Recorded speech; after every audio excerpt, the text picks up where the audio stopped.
C'est ça qu'on C'est il y a une fonctionnelle, pas fonctionnelle pour toi.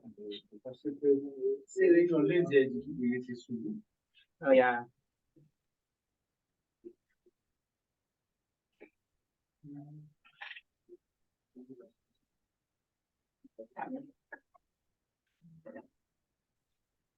Voilà, vous n'avez pas là.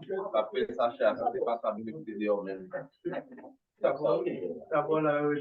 Salut.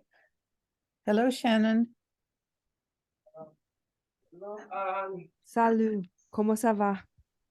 Ça va bien. Est-ce que tu vas mieux?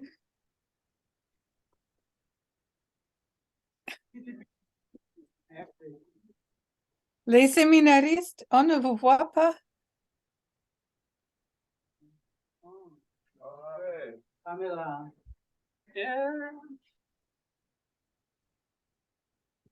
Give me the headphones off.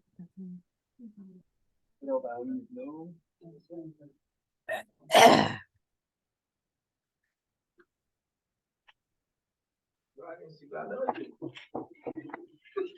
On a mis ça en fait, c'est politique.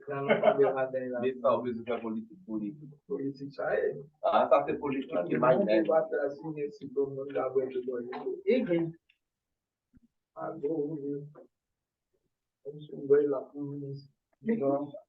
vrai? Avec l'antisécurité.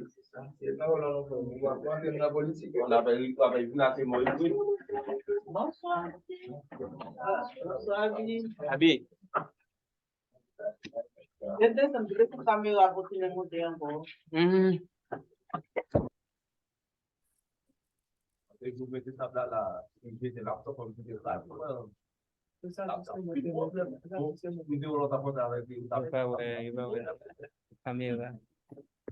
OK, les amis, on a déjà un retard, donc je pense qu'on peut entamer.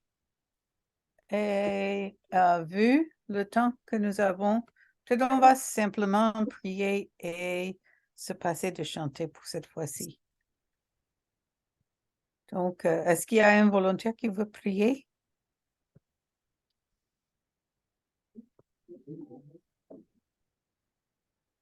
Père Tout-Puissant, nous vous remercions pour son fait. Jusqu'ici, ou à secourir nous, malgré les difficultés, merci vous qui aimez nous reconnaître ça et nous vous gloire. Merci d'être vous permettre que nous tournions dans le rendez-vous ça pour continuer à apprendre et de façon que nous sommes capables d'enseigner pour pouvoir, avec connaissance, avec force, pouvoir Saint-Esprit. Nous levons devant le professeur nous, professeur Shannon, professeur Anne, professeur Erwin, professeur Cathy, professeur Jérôme, nous levons tout devant Madame Bioni, et si la yo a supporté l'école là tout, nous remettons dans la main. Pays d'Haïti, ou à fond bagaille pour nous, au nom de Jésus, nous prions. Amen. Amen. Bien, donc, enchanté de vous voir, au moins ceux qui sont là. Et je veux dire que vos travaux pour l'étude de mots, disons, dans l'ensemble, ont été bien faits. Tout le monde, disons, tous ceux qui ont déjà soumis leur devoir, vous avez fait des recherches, des fouilles assez coriaces dans Accordance, dans la Bible, et vous avez fait un travail vraiment assez complet. La seule chose que je peux... Bienvenue. Là où il y a certains qui ont failli un peu, c'est au niveau de vraiment déterminer le sens précis du mot dans le contexte de votre passage. Vous avez bien élaboré la gamme des significations possibles, c'est très bien, mais ce n'est pas tout le monde qui a vraiment réfléchi pour bien cerner quel est le sens exact dans le contexte. Donc, je vous encourage à à y réfléchir. Si vous avez eu des remarques à ce sujet sur votre devoir, ce serait bien de penser à ça avant de passer à votre papier d'exégèse final qui doit inclure les résultats de vos recherches. D'accord? D'accord, merci. OK. Alors, Oui. j'ai une question. Oui. Puisque je vois que vous avez fait le remarque avant, puisque au temps d'Abraham, l'Éternel ne donnait pas encore les commandements. Maintenant, comment est-ce que nous pouvons traduire commandement dans le contexte de Genèse 26, versets 3 à 5? OK. Donc, on sait que le mot commandement, ça vient du verbe commander, n'est-ce pas? Oui. Donc, la remarque que j'ai faite sur ton papier, c'est que la loi écrite n'était pas donnée. La loi de Moïse n'était pas donnée encore. Mais la question à se poser, c'est est-ce que l'Éternel avait ordonné certaines choses à Abraham? Et est-ce que ce serait plutôt assez, entre guillemets, commandement précis qu'il fait allusion dans ce contexte plutôt qu'à la loi de Moïse qui, évidemment, n'était pas encore donnée. D'accord? Oui. OK. Bien. Et dans l'ensemble, je veux dire aussi que ce n'est pas juste pour l'étude de mots, mais aussi pour la critique textuelle et surtout l'étude de syntaxe et de grammaire.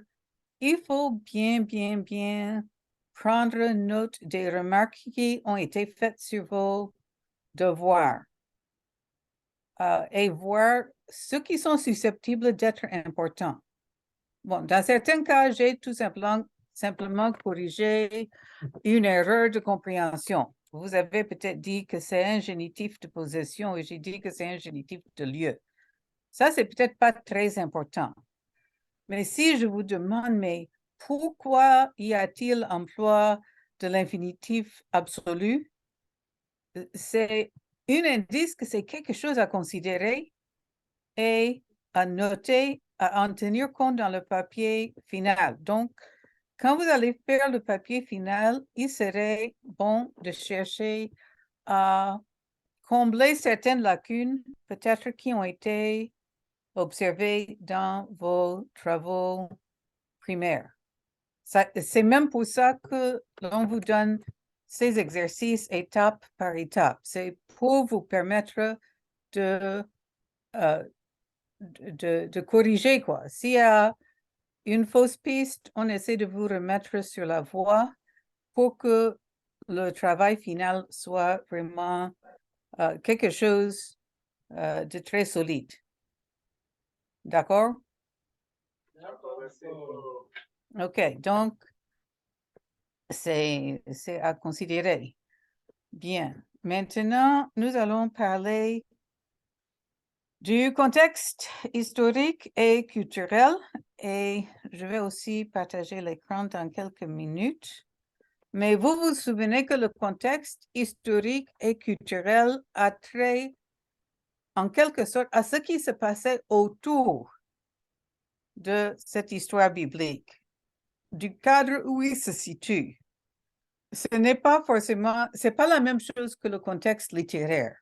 Le contexte littéraire, c'est il y a ceci et cela qui est venu dans la Genèse avant, et puis ceci et cela qui est venu après, n'est-ce pas?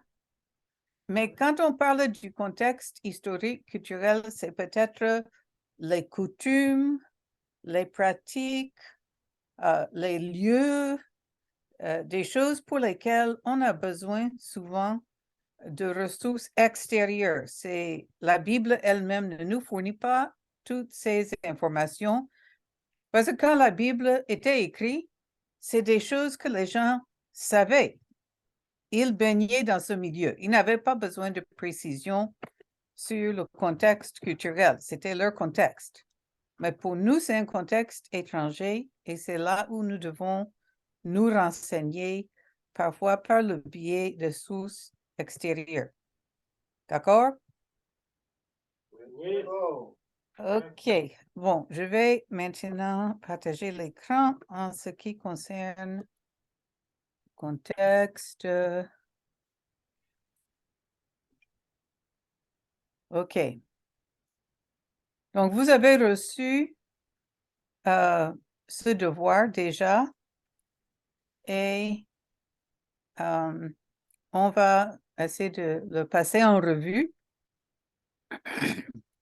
Et il y a un autre papier que je vous enverrai par la suite qu'on va aussi réfléchir dessus. Bien. La première chose à souligner, c'est que pour ce devoir et tous ceux qui suivront, vous devez obligatoirement soumettre votre bibliographie. Il doit y avoir une liste d'ouvrages consultés à la fin du devoir. Certains le font déjà, quelques autres ne le font pas encore, mais maintenant c'est obligatoire, c'est tout le monde qui doit le faire. Maintenant, la première étape en ce qui concerne le contexte culturel et historique, c'est de vous interroger sur votre passage. On dit créer une liste de questions auxquelles il faut répondre, telles que est-ce que le texte parle d'une ville ou d'un local géographique? Est-ce qu'il parle d'un peuple, une coutume? Est-ce qu'il y a des choses susceptibles de faire l'objet de fouilles archéologiques? Est-ce qu'il y a des pratiques dans le Proche-Orient ancien, pas juste parmi les Hébreux qui sont pertinents, etc. À la page 2 de votre devoir, il y a des questions précises qui sont des suggestions pour les différents textes. Et vous pouvez les utiliser, vous êtes encouragé à les utiliser, mais on aimerait bien que vous commencez par réfléchir vous-même pour entamer les questions. Après, vous pouvez passer aux suggestions et les ajouter au besoin. D'accord? Merci, oui. OK, deuxième étape. Vous reprenez votre commentaire Genèse, le livre des origines, et vous lisez tout le chapitre, peut-être qu'il y a plus d'un chapitre qui touche à votre chapitre de Genèse. Donc, tout ce qui a trait au chapitre 22, si c'est là que vous travaillez, soit au chapitre 26, soit au chapitre 28, soit au chapitre 50. Et vous prenez note de ce qui est dit à l'égard du contexte historique. Donc, si c'est dit que ce sacrifice nous fait penser au sacrifice de Jésus-Christ, est-ce que là, c'est le contexte historique? Non. Peut-être que c'est le contexte biblique, mais ce n'est pas le contexte historique. Donc, ce n'est pas les applications théologiques qui vous intéressent ici, c'est juste ce qui peut être dit à propos des lieux, des coutumes et ce genre de choses-là qui peuvent nous aider à mieux comprendre. Donc, ça, c'est assez facile. Vous avez le livre. Maintenant, ce qui est un peu plus difficile ou bien qui peut constituer un petit défi. La troisième étape, c'est les ressources de votre bibliothèque. Vous avez une bibliothèque au séminaire et j'ai cité à la fin de ce devoir certains ouvrages de référence qui peuvent être utiles, qui sont dans la bibliothèque. Je veux vraiment vous encourager à vous rendre à la bibliothèque si cela est possible. Parce que même si vous me demandez quelque chose, ce sera difficile pour vous de me dire exactement qu'est-ce que je peux vous envoyer. Parce que vous n'êtes peut-être pas au courant de tout ce qui peut s'y trouver. Il faut voir les index, les tables de matière et ainsi de suite pour vraiment savoir ce qu'il faut demander. Donc, c'est vraiment, vraiment, vraiment, vraiment utile de vous rendre physiquement, personnellement à la bibliothèque pour faire cette recherche. Si c'est complètement impossible, je vous enverrai toujours quelque chose, mais je ne sais pas si c'est la chose qui va le plus vous aider. Dans la bibliothèque, il y a 2 dictionnaires bibliques. Il y a un qui s'appelle le Nouveau Dictionnaire biblique, l'autre qui s'appelle le Grand Dictionnaire biblique. Les 2 sont bons. Il faut consulter au moins un ou l'autre de ces dictionnaires bibliques pour quelque chose qui a trait à votre texte, que ce soit alliance, sacrifice, les lieux géographiques, Guérard, Moria, etc.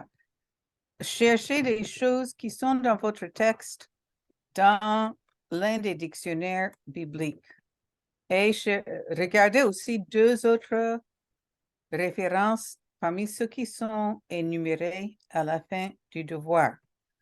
Et dans les 3 ouvrages que vous aurez consultés, choisissez au moins une entrée qui est pertinente, qui vous aide et que vous allez retenir pour votre travail. N'oubliez pas que vous avez la possibilité de prendre des clichés de livres avec vos portables. Comme ça, s'il y a des pages que vous voulez retenir, cliquez, cliquez, cliquez et vous les emportez à la maison pour y réfléchir à votre loisir. D'accord? Surtout si vous êtes un peu nombreux à la bibliothèque le même jour ou le même moment, par bienveillance à l'égard des autres, vous essayez de trouver les choses utiles, prendre des photos et puis passer l'ouvrage à un autre qui peut-être l'attend. D'accord? Oui. Oui. Et je précise aussi que je n'ai pas tous les ouvrages avec moi. Il y a peut-être 2 ou 3 que je ne peux pas vous aider avec ça parce que je ne les ai pas. Donc, à bon entendeur, salut, quoi. OK.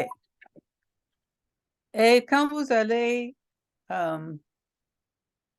prendre les clichés, n'oubliez pas de retenir aussi des informations bibliographiques. D'ailleurs, je vous ai donné les informations bibliographiques, n'est-ce pas? Donc, vous pouvez vous en servir. OK. Maintenant, la 4e étape, c'est les articles académiques. Certains sont des articles de journal, d'autres sont des chapitres dans des ouvrages collectifs. J'ai fouillé pour trouver des articles qui peuvent vous intéresser et je vous enverrai un lien à un dossier dans Google Drive pour voir les articles. Maintenant, si vous vous souvenez, pour le cours d'interprétation de l'Ancien Testament, on vous a fourni un article, un chapitre. On vous a prescrit. C'est ce chapitre qu'il faut lire, n'est-ce pas? Maintenant, on veut vous donner disons, la responsabilité, mais aussi l'autorité de choisir pour vous-même parmi un certain nombre d'articles. Donc, ça fait appel à votre discernement pour réfléchir sur ce qui peut vous aider. D'accord? Oui, d'accord. Et l'autre papier que je vais vous envoyer tantôt, après le cours, c'est sur la consultation d'articles académiques. Et l'adresse de ce dossier est aussi indiquée, mais je vous enverrai ça par WhatsApp aussi. Mais il y a un certain nombre de choses à retenir pour ce qui est des articles académiques. D'abord, il ne faut pas... Bon, je vous ai donné au moins une douzaine d'articles. Tous ne conviennent pas, disons, ils conviennent à différents passages, n'est-ce pas? Parce que vous êtes les uns dans Genèse 22, les autres Genèse 28. Donc, tous les articles ne conviennent pas au même passage, mais même parmi les articles qui conviennent à un texte donné, peut-être Genèse 22, ils ne sont pas tous également utiles. Certains peut-être parlent plus du contexte littéraire que du contexte historique. Je n'ai pas étudié tous ces articles en détail. J'ai fait un effort pour choisir des choses qui peuvent être utiles, mais certainement que les uns seront plus utiles que d'autres. Donc, on ne sélectionne pas forcément le premier article qui tombe sous la main. Il faut que vous regardiez au moins, par exemple, 3 articles pour en retenir au moins un. Bon, quand on dit au moins un, c'est un minimum, c'est pas un maximum. Si vous trouvez 2 articles qui sont tous les 2 utiles et intéressants, ou même 3, vous pouvez les utiliser. Mais le minimum, c'est de trouver un que vous allez vraiment utiliser. Et peut-être vous allez regarder 3 articles et aucun parmi les 3 n'est intéressant pour vous. Regardez encore, alors, même si vous devez regarder 5, 6, 7 articles avant de trouver celui qui doit vous intéresser, cherchez jusqu'à ce que vous trouviez quelque chose d'utile. OK? J'ai essayé de donner des titres qui peuvent vous donner un petit indice sur le sujet ou bien sur le chapitre auquel ça a trait. Donc, ça peut vous éviter de perdre du temps dans les articles de Genèse 22 si vous êtes dans Genèse 50. Mais toujours est-il que vous devez faire preuve d'effort et de discernement pour trouver ce qui peut vous intéresser. OK? Disons, dans un monde idéal, nous aurions voulu, et c'est ce que certainement Shannon et moi ont dû faire pour nos études de séminaire. Dans un monde idéal, on vous enverrait à une bibliothèque qui est pleine d'articles, une bibliothèque probablement électronique. Vous pouvez trouver plein d'articles et c'est à vous de chercher. Mais la réalité, c'est que d'abord, le séminaire n'est pas encore en mesure d'être abonné à ce genre de service et d'autre part, les articles en français ne sont pas assez nombreux. Donc, c'est difficile. On vous aide en vous donnant un choix. Mais Anne? oui. Oui? We lost them for a second, but they're back. Yeah, Est-ce que vous entendez nous, Konya?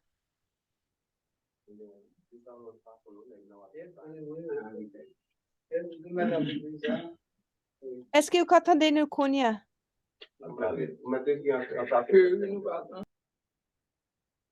Oh, gone again. This is what we had. It was an awful day. It was really windy. And we were doing this the whole time and we had a presenter. It was awful for graphic design. Yikes. Jean Vous êtes de Baptiste, retour? Oui, est-ce que les sous-fondations oui, des sous-fondations. et Dis nous, mieux qu'on y a, oui. et nous plugger les directs? Oui. D'accord. La PC encore. OK, donc, on a fouillé pour vous trouver des articles en français parce qu'il n'y en a pas beaucoup. Mais à vous maintenant de fouiller et de chercher et de choisir les articles ou au moins un article qui peut vraiment vous aider. Bien. Ensuite, je veux dire une chose, c'est un conseil, c'est même si vous avez trouvé un article intéressant, dans certains cas, vous n'êtes pas obligé de le lire de près en entier. Ça dépend des cas. Certains articles, vous pouvez les lire vraiment de bout en bout. Mais certains sont tellement techniques, c'est vraiment orienté vers des spécialistes et les détails peut-être sont difficiles même à comprendre. Je me souviens quand j'ai fait la recherche sur Exode 24 comme modèle pour vous au cours dernier, j'ai trouvé un article sur le lapis lazuli en Proche-Orient ancien et il y avait plein de détails sur le nombre d'artefacts, la quantité, les lieux géographiques de distribution. C'était très spécialisé, très technique. Je n'ai pas perdu beaucoup de temps à m'endormir sur ces détails, s'il faut le dire. Si vous constatez que l'article est très technique, c'est bien de parcourir sommairement les paragraphes pour repérer les parties qui sont utiles et que vous comprenez et qui ont trait à votre sujet. Je ne sais pas si en Haïti, est-ce que vous disiez lire en diagonale? Vous connaissez cette expression? Lire entre les lignes. Entre les lignes. OK. Lire entre les lignes, c'est un peu différent. C'est faire des inférences sur ce qui n'est pas dit, mais qui est sous-entendu. Mais quand je dis lire en diagonale, il s'agit de parcourir rapidement, sans forcément capter chaque mot qui s'y trouve, mais vous regardez un paragraphe, vous pouvez juger c'est utile, c'est pas utile, vous passez. Et ainsi de suite. Donc, vous n'êtes pas obligé de lire très attentivement tout. Si c'est pas utile. Si c'est utile, lis, n'est-ce pas? C'est important. Vous pouvez télécharger les articles qui sont dans le dossier. Ça vous permettra, si vous avez la capacité dans votre ordinateur, soit de surligner sur l'ordinateur ou bien d'imprimer pour les annoter, les surligner à la main. D'accord? Sinon, vous pouvez prendre aussi des notes sur feuille. C'est une autre façon de faire. Mais certainement, si vous ne faites que lire, vous n'allez pas retenir grand-chose. Donc, c'est important d'annoter. Et chaque article est pourvu des informations de citation que vous devez copier pour citer dans vos notes en bas de page ou bien votre bibliographie.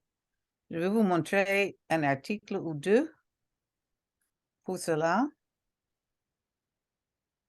comme à titre d'exemple. Voici donc l'un des articles que j'ai mis dans le dossier, les alliances de paix des patriarches. La première page donne toutes les informations, la date, le numéro, les pages, le journal où cela est tiré, etc. D'autres qui sont des chapitres d'un livre, on vous donne la page de titre du livre pour que vous ayez les informations bibliographiques. Il se peut que certains articles manquent ces informations. Si vous en trouvez, faites-moi signe et je ferai tout pour les trouver. Par exemple, cet article ici, j'ai constaté que les informations n'étaient pas données. Oh, ils sont donnés quand même en bas de page. Je n'avais pas vu, mais je les ai rajoutés en haut.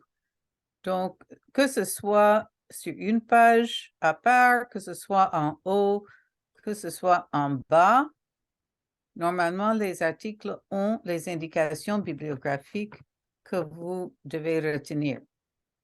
OK? Bien. Et je reviens à l'autre document. OK. Bon, ça, c'est les informations, je peux dire techniques pour ce qui est des articles, mais l'autre chose que je veux souligner, c'est que vous devez lire avec discernement. OK? Tout ce que vous lisez dans un article savant n'est pas parole d'évangile. Le plus souvent, il y a un autre savant quelque part qui conteste ce que dit ce savant, de toutes les façons. Donc, quand vous lisez les articles, il faut le faire avec discernement. Et surtout, en ce qui concerne l'exégèse, je veux vous parler un peu d'un problème précis ou d'une question précise dont il faut tenir compte. Il y a beaucoup de théologiens qui adhèrent à ce qu'on appelle les hypothèses rédactionnelles du mi-20e siècle, qui étaient promues par un certain Allemand nommé Wellhausen, selon lequel les textes bibliques, surtout le Pentateuque, ont subi énormément de retouches, des ajouts, etc., de la part des rédacteurs tout au long de l'histoire d'Israël. Donc, selon cette hypothèse, ce n'est pas Moïse qui a rédigé les livres du Pentateuque. Peut-être qu'il y est pour un peu au départ, on ne sait pas, mais il y a des rédacteurs, soi-disant, qui ont rajouté à l'époque peut-être de Salomon, d'autres à l'époque des prophètes, d'autres au retour de l'exil, et chacun avec son agenda particulier selon les circonstances. Vous avez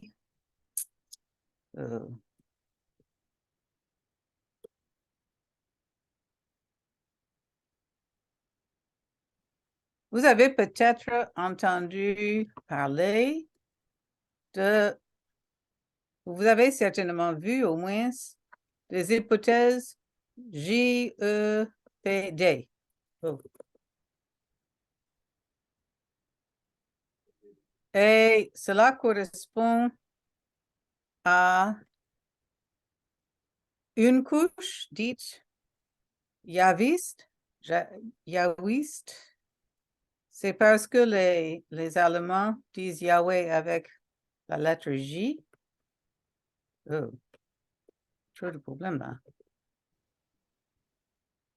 Et puis la couche Elohim. Et puis la couche de prêtrise, couche sacerdotale et la couche de deutéronomiste. Donc, selon cette hypothèse-là, ce sont les rédacteurs ou les écoles de rédacteurs successives tout au long de l'histoire d'Israël qui auraient retouché, remanié, ajouté des choses au Pentateuque. Et ce qui est curieux, c'est que cette hypothèse-là était très populaire pendant une longue période, surtout au XXe siècle, et elle reste encore de mise pour beaucoup. Mais elle n'est pas du tout prouvée et elle a aussi beaucoup de problèmes.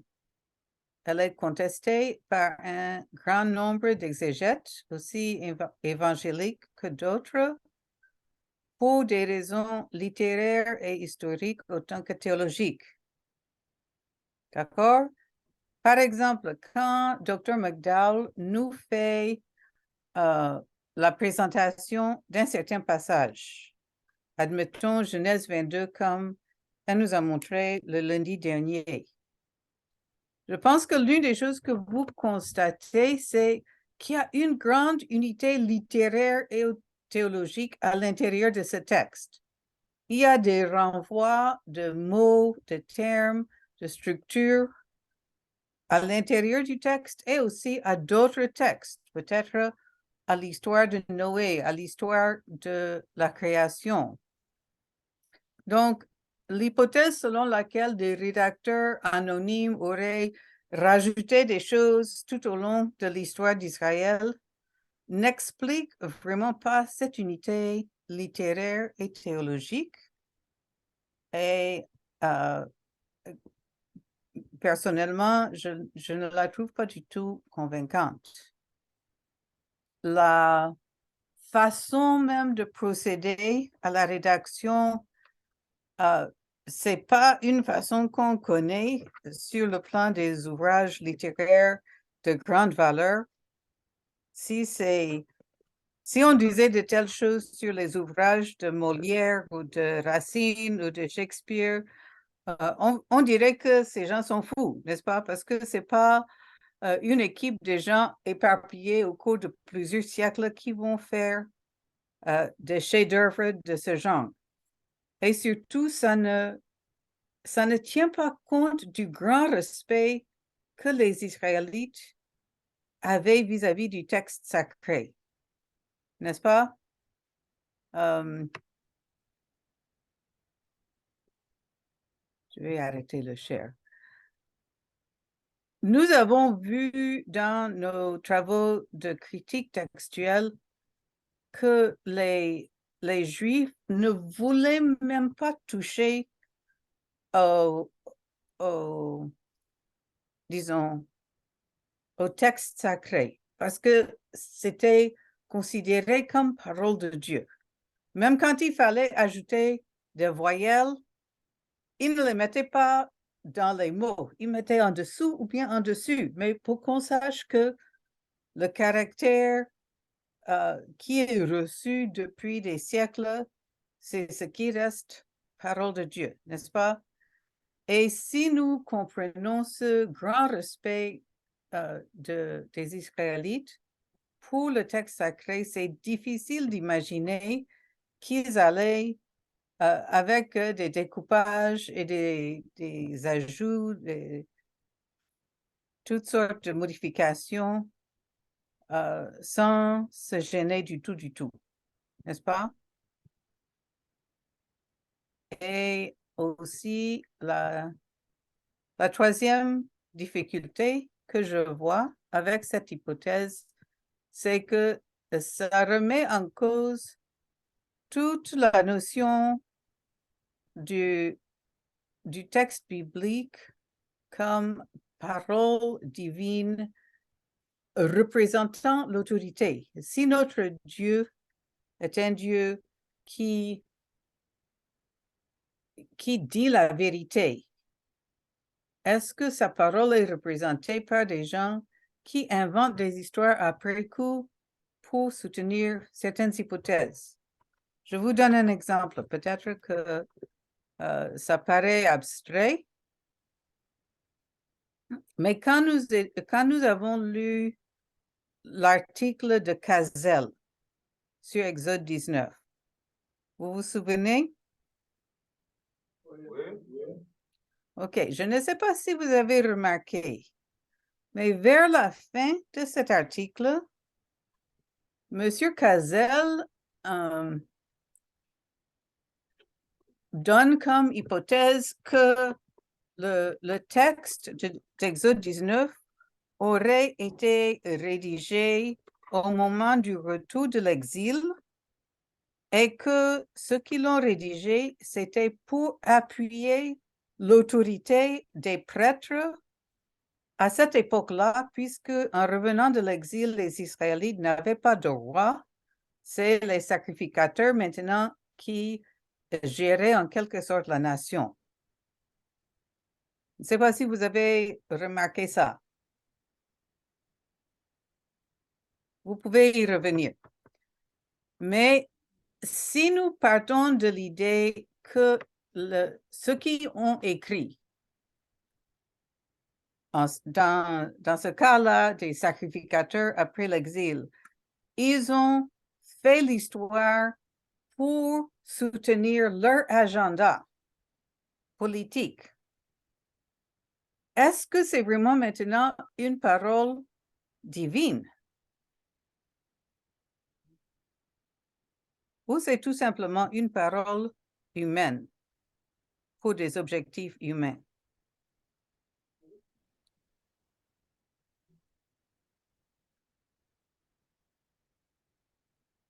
Donc, je soulève tout ça parce que très souvent, quand vous lisez des articles théologiques, vous allez trouver que les présupposés de l'auteur tombent dans cette catégorie. Et ce n'est pas pour dire que nous n'avons pas à tirer des choses utiles de ce qu'ils écrivent, mais nous devons le faire avec discernement. Si on lit un article et on constate qu'il se base sur une hypothèse exégétique que nous n'acceptons peut-être pas, ce n'est pas pour dire qu'on doit rejeter tout ce que cet auteur dit, mais on prend conscience de ses a priori, de ses hypothèses, et aussi on essaie de voir si ces fondements de présupposés influencent les conclusions que cet auteur est en train de tirer. Mais en même temps, si l'article jette des lumières utiles sur certains aspects du texte, peut-être dans le domaine de spécialité, peut-être pour ce qui est du contexte historique et autres, nous pouvons toujours en tenir quelque chose de bon. Comme quelqu'un a dit que quand on mange du poisson, on retient ce qui est bon et on crache les os, n'est-ce pas, les arrêts. Oui. Donc, quand vous lisez les articles, retenez le poisson, mais vous n'êtes pas obligé de tout retenir parce que certaines choses que vous lisez peuvent avoir un agenda autre derrière. Donc, faites preuve de discernement. Ce n'est pas parce que c'est dans un article savant que vous devez absolument tout accepter. OK?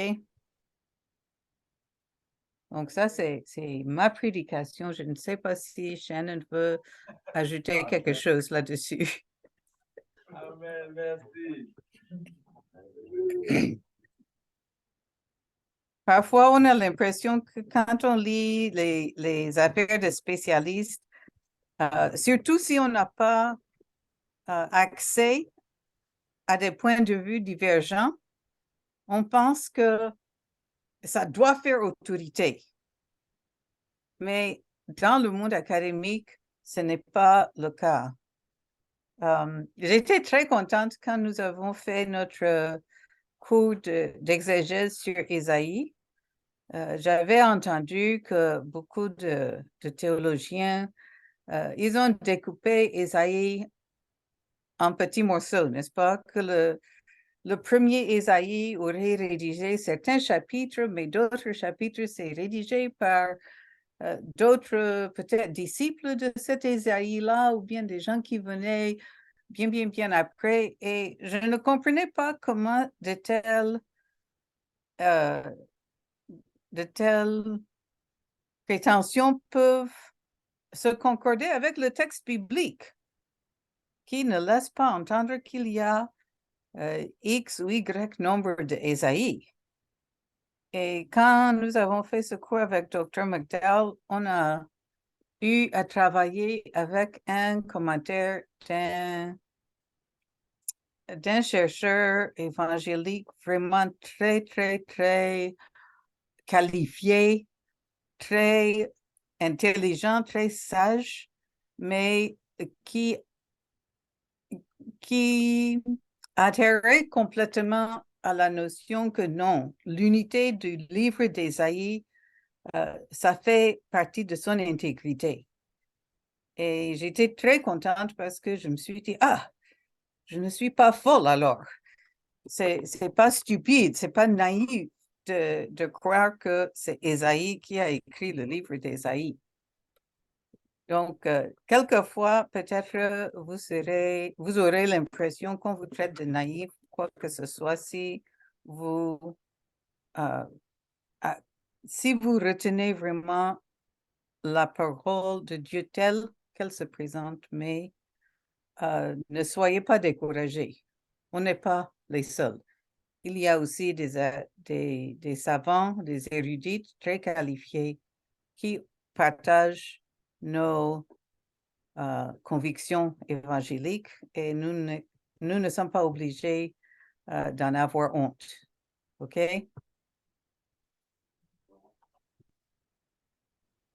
Bon, donc ça, c'est votre devoir de critique ou plutôt de contexte textuel. Je vais juste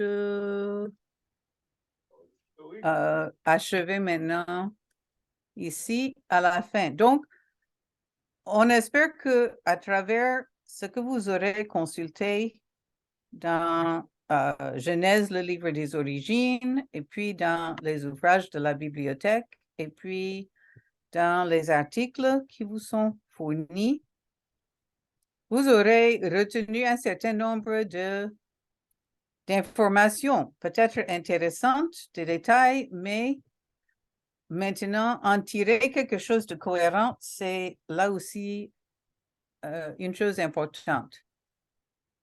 C'est pas juste avoir beaucoup d'informations alléchantes qui font l'intérêt des curieux, mais la question, c'est de savoir comment est-ce que ce que j'ai appris illumine ou clarifie le passage que j'ai devant moi. Qu'est-ce que cela contribue à ma façon de comprendre ou d'interpréter le texte?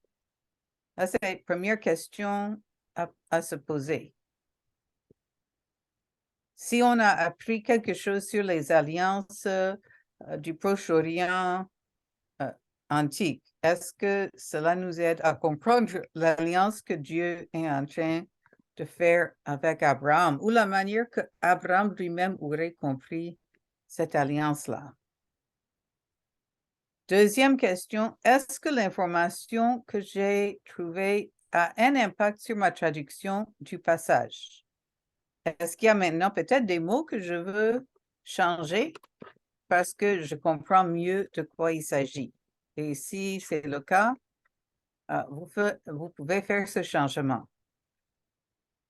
Et dernière question, quelle information tirée de la recherche serait utile à inclure soit dans une prédication ou dans une étude biblique ou un cours? Donc, vous n'êtes pas obligé de soumettre toutes les notes que vous aurez prises, bien sûr, mais les réponses à ces trois questions, ce seraient sans doute des réponses peut-être en paragraphe, peut-être plus d'un paragraphe, et vous attribuez correctement les informations que vous avez retenues, même si ce n'est pas des citations directes. Si vous avez appris quelque chose que vous ne connaissiez pas avant, même si vous l'écrivez dans vos propres mots, mais comme c'est une idée nouvelle, vous mettez une note en bas de page pour dire où est-ce que vous avez tiré ça. Si vous avez trouvé des cartes ou des images, peut-être de fouilles archéologiques ou des choses comme ça, qui sont utiles, qui sont intéressantes, vous pouvez les y mettre. Et vous ajoutez la bibliographie à la fin. Bon, on vous a donné quelques questions à considérer. Vous n'êtes pas obligé d'y répondre les unes après les autres. C'est juste pour vous donner des pistes de réflexion. Donc, vous pouvez choisir certaines de ces questions et laisser d'autres. C'est juste des suggestions, c'est pas des obligations. OK? OK. On vous a donné un rappel pour le formatage. Et pour ce qui est des ouvrages de référence, j'ai essayé de les commenter un peu pour vous donner une idée de comment ça peut vous aider, ce qui peut y avoir d'utile là-dedans. Donc, c'est tout. Et est-ce qu'il y a des questions avant qu'on se quitte? Oui, bonsoir à tous, bonsoir Sœur Anne. Bonsoir, Wilson. Alors, le devoir devrait centrer sur ces trois questions et ensuite les questions à suggestion dans nos textes. Bon, les questions que vous êtes élaborées au début, tu veux dire? Oui, c'est les trois dernières questions que vous avez vues avec nous tout à l'heure. Oui, donc, les questions que vous élaborez au départ, c'est des questions pour stimuler votre réflexion. Okay. Vous n'êtes pas obligé de me soumettre toutes les réponses à ces questions-là, mais ça doit stimuler votre réflexion. Si vous voulez les y mettre, je ne suis pas contre, mais ce n'est pas nécessaire. Donc, en répondant aux trois questions à la fin, ça vous demande de faire en quelque sorte la synthèse de ce que vous avez trouvé et d'indiquer ce qui est plus utile. OK. Alors, ces trois questions constituent trois paragraphes. Ça peut être trois paragraphes, mais peut-être surtout la première question qui est la plus importante. En quoi ce que j'ai appris clarifie-t-il mon interprétation du passage? Par exemple, peut-être j'ai trouvé des choses sur 2 ou 3 domaines différents. Peut-être j'ai trouvé quelque chose sur les alliances du Proche-Orient antique. J'ai trouvé des choses sur la pratique de sacrifice d'enfants dans les pays environnants. Peut-être j'ai trouvé aussi, je ne sais pas, quelque chose sur le mont Moria. Donc, ça, c'est 3 aspects différents que j'ai pu trouver des informations sur le texte de Genèse 22. Et probablement, je mettrai un paragraphe pour ce que j'ai appris sur chacun de ces aspects. OK? OK. Donc, les 3 questions vous donnent une structure, mais à l'intérieur de chaque question, il peut y avoir plusieurs paragraphes au besoin. Alors, la raison pourquoi que j'ai posé cette question-là, alors cette question, c'est justement pour structurer le devoir. Oui. Et pour structurer le devoir, il y a beaucoup de questions dans le devoir. Il y a beaucoup de questions depuis le commencement jusqu'au dernier. Donc j'aimerais bien avoir une structure, voilà la première étape, la deuxième étape, la troisième étape, etc. Donc, c'est comme ça, là, j'allais attendre. Je ne sais pas si vous... OK, donc, disons que les 4 étapes structurent en quelque sorte votre travail de brouillon. OK. N'est-ce pas? Vous prenez votre papier, vous commencez avec vos questions.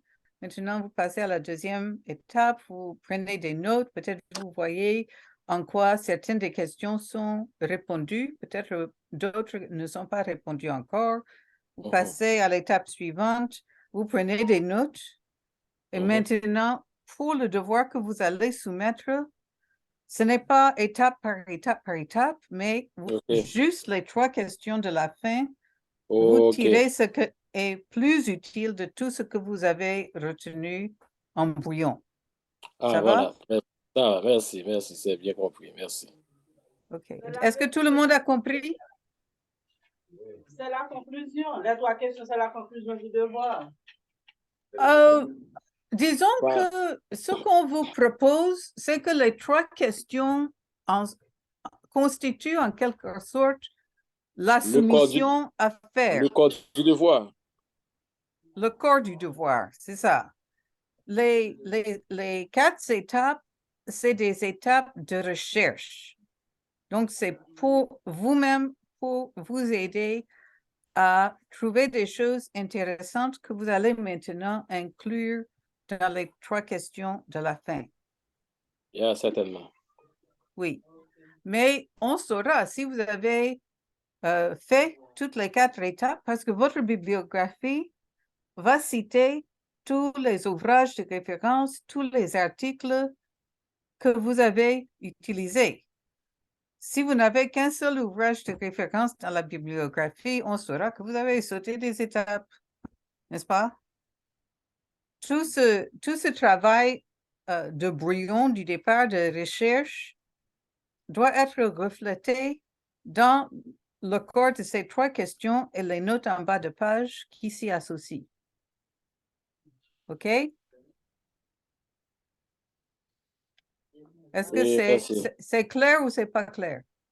C'est clair de mon côté. Merci. Les amis au séminaire, est-ce que c'est clair pour vous autres?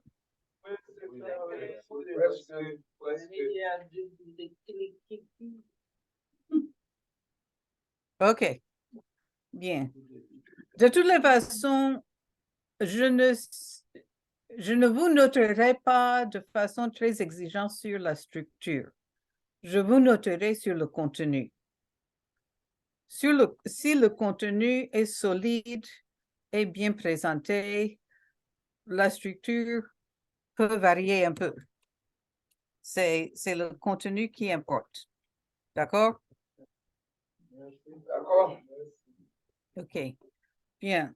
Donc, je vais prier et nous allons nous dire au revoir. Père, nous te remercions de ce que tu as parlé aux hommes dans un contexte historique et social bien précis. C'est ta façon de t'abaisser à notre niveau, de nous parler là où nous nous trouvons. Mais quand tu as parlé à Abraham, à Isaac, à Jacob, là où eux, ils se trouvaient, ce n'est pas là où nous nous trouvons aujourd'hui. Et nous avons donc besoin de ton aide, de ton esprit, de ta sagesse et de nos frères et sœurs qui ont fait des recherches tout au long des siècles pour bien comprendre ce contexte-là et pour bien comprendre la portée de ton message qui s'y situe. Donc, nous te prions, Père, de nous donner cette sagesse et cette assiduité au travail pour ce devoir et d'illuminer, Seigneur, d'illuminer nos esprits et nos cœurs pour mieux comprendre ce que tu as à nous dire. Je te prie, Père, pour chaque étudiant, que tu l'encourages, que tu le fortifies, que tu l'assistes et le protèges dans les travaux, tant familiaux, professionnels, pastoraux qu'académiques. Père, sois avec nous et aide-nous à briller pour toi partout où nous allons. Au nom de Jésus. Amen. Amen. Merci.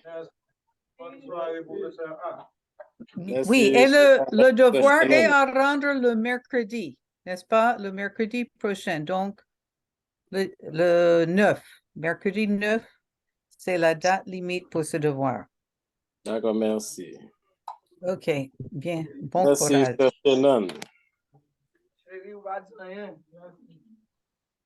Merci,